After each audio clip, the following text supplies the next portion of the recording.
gorgeous.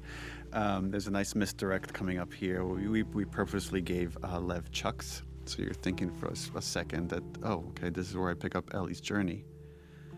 And again, now you've been a while away from Abby and Lev, and now Lev has fully shed his seraphite exterior, has hair. I love to see their growth, their relationship in this moment. In letting go of hate, Abby has taken on Owen's optimism, Owen's hope. This thing that was just this flame that was almost completely extinguished within her. Somehow in all that tragedy and all that horror, she was able to find it again. Her face seems brighter, it seems lighter than it has been the entire game. Even in the flashbacks.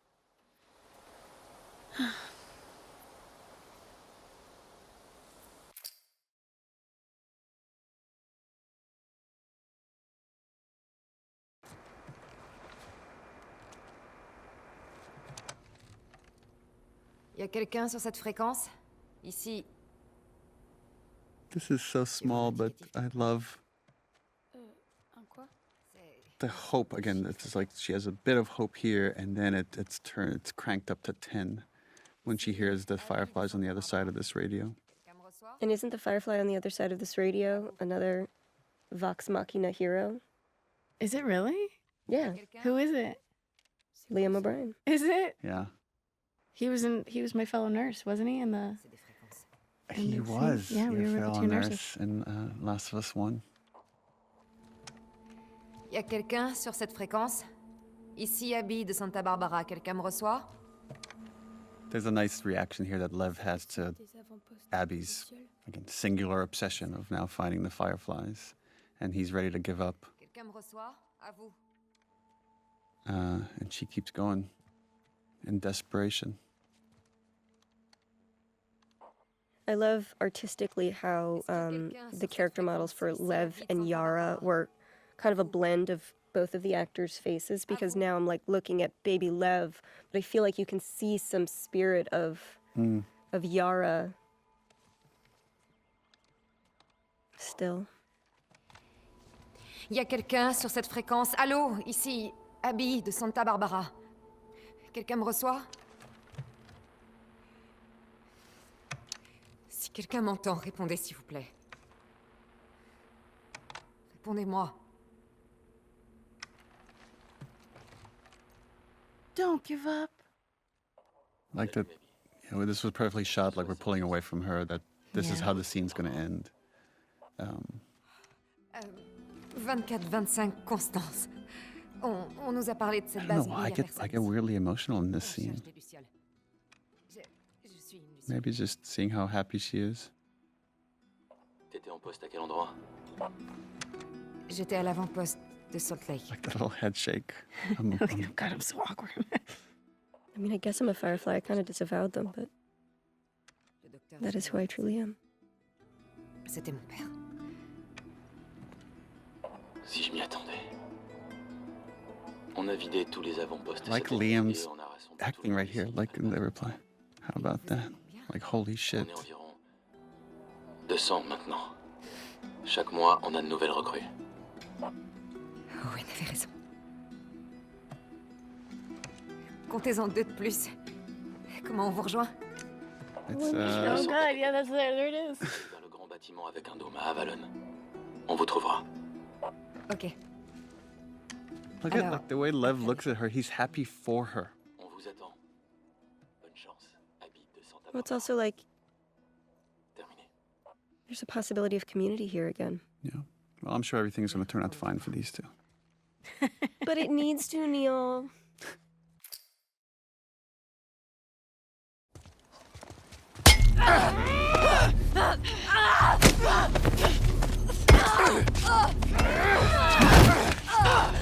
They get ambushed by a new group, the Rattlers. The Rattlers are the worst people we've encountered in the game for both practical reasons, which were we want you to get to see Ellie at her most vicious, most violent. We want her kills to feel brutal and justified. And we want to feel like Abby and Lev, were they not saved, would have died. There's also, with this group, wanting to make them really awful, to play a little bit with tropes and structure and misdirect the player, that in a lot of these stories, you have these two characters that you're rooting for against each other, and then there's a really evil force, and you see them team up, and they're going to work together to defeat the bad guys. And that's not how this plays out at all. That always felt a little too cliche, and I don't know if it really spoke to the themes of what we're trying to say here. But we wanted the player to think that's what's going to happen.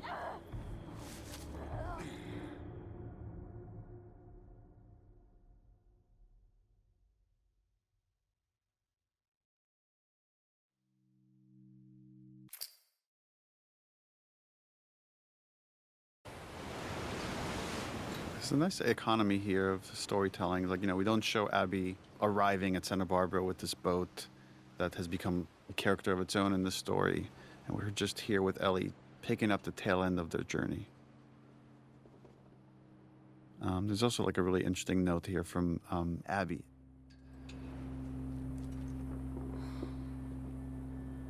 And it's also the first time we're seeing just how emaciated Ellie has become. And she's sunburned and clearly not taking care of herself in the pursuit of Abby. I mean, it mirrors it can't all be for nothing, because she's killed so many people at this point. If she stops, that all is just for nothing. I really like the parallel of the first game of her wanting to see things all the way through with her stubbornness, even though there's a part of her that says this is not the right thing to do.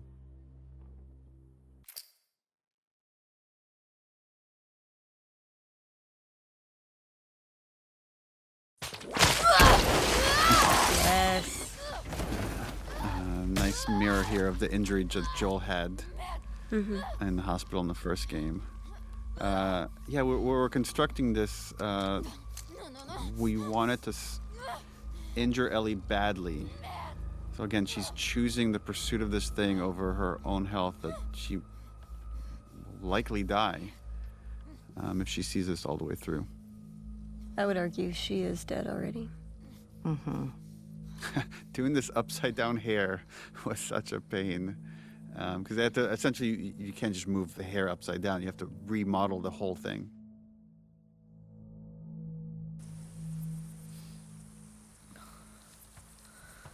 And we wanted her to have lost so much blood. It's again, the whole thing is starting to feel like a fever dream, and she thinks she's seeing like Abby and Lev, and then realizes, oh no, it's very different people. Travis and Logic. This was another moment to show how far Ellie has come, and how easier it is for her to kill someone in cold blood now versus the earlier parts of the story.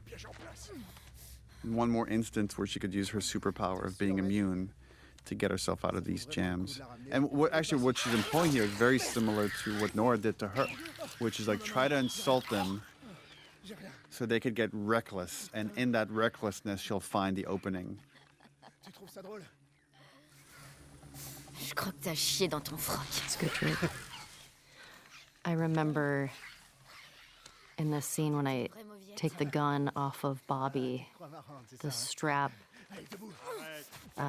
in one of the takes went across his neck, and I gave him a really bad rope burn. Oh no! Because I just yanked it really quickly, and he had that for about a week.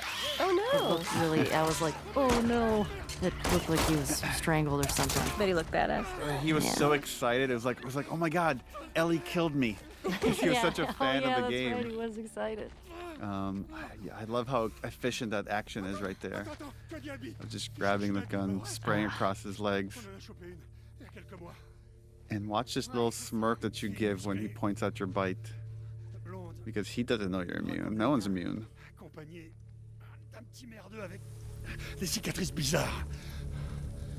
Travis Willingham. Look at your face there. It's like it's like she's getting another hit of her drug. Of like, I'm actually back on the trail. She's so close, you can feel it. Watch this smile. Looks at the bite. Right there.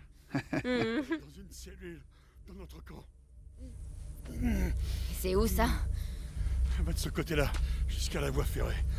Ça t'amènera à un And it's like, complexe. had this exchange happened earlier, if she killed someone in cold blood earlier, there'd be a very different reaction. It's like she's becoming more and more like Joel at this point, more and more capable and more cold about violence, where she could just execute it and move on and not think twice about it. I think at this point she's completely disassociated from the Like Ellie we've she's ever known. staring him in the eye as he's dying.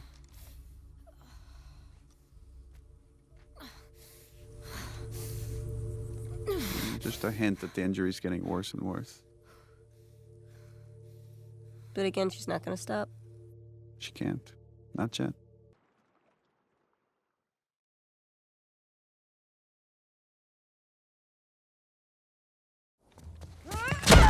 Remember this. Yeah, so the idea, right? She gets hit right at her injury.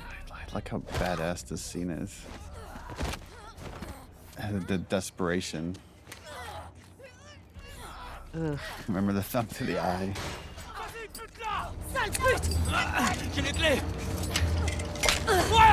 This is Matthew Mercer. Yeah. Oh, yeah. What I like about this sequence too is like you can look at everything that Ellie does is so ugly and so brutal and so unnecessary, but had she not come after Abby, who knows if these people would have ever been free, who knows if this uprising would have ever happened, right? So again, there's these butterfly wings happening because of all of the choices she's made, that none of them are just black and white. You've got this constant gray you have to reconcile with.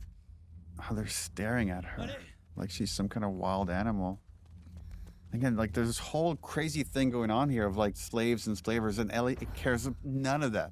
It's just she's so single-minded about Abby, and pretty soon, she, like in gameplay, she's gonna just start repeating Abby, Abby. I wonder how much of Ellie is hoping to die in that fight.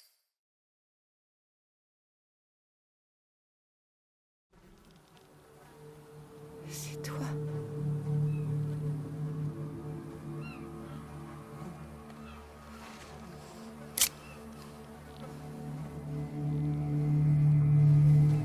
But I love how surprising the speed is, right? It's like you keep moving towards this idea of this fight, and the whole way you're like, Ellie, you're too fucked up, don't do this, don't face Abby, we know what she's like, and now you come to this absolutely wrecked, frail.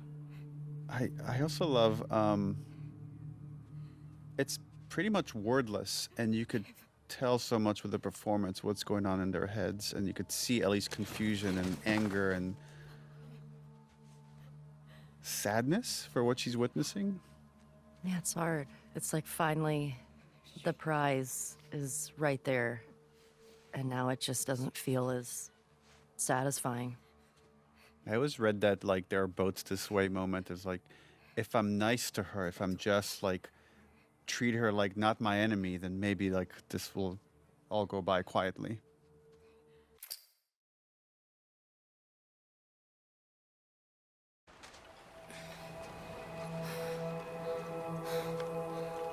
To me, this is a really nice mirror beat of Joel with Ellie, Joel carrying Ellie, right? And so you have that invocation, and Ellie just has to watch it, has to watch this embodiment of somebody who represents every good part of Joel.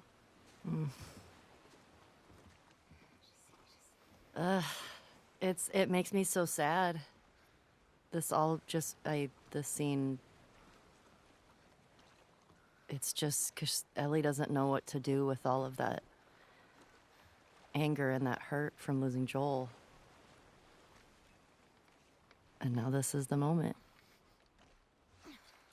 Yeah, because at this point, that's all Ellie has left. It's just this fucked up quest. Yeah, imagine having that image stuck in your head and not knowing how to get rid of it. Yeah.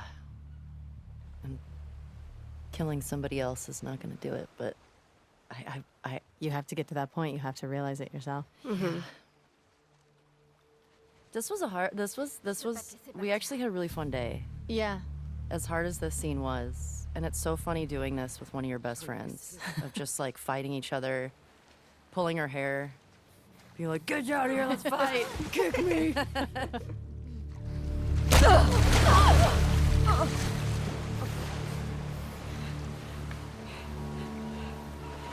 No.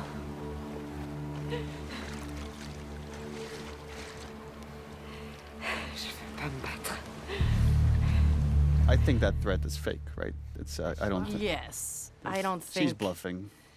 I absolutely think she's bluffing. Really? Yeah. Yes, but I agree, but what would have happened if Abby was like, No. no? Like, I feel like she still would have pushed that. I would think she would have pushed that knife in. That's- I mean, this that's is a- great that there's all these different interpretations. That's 'cause so I cool. I don't think she would.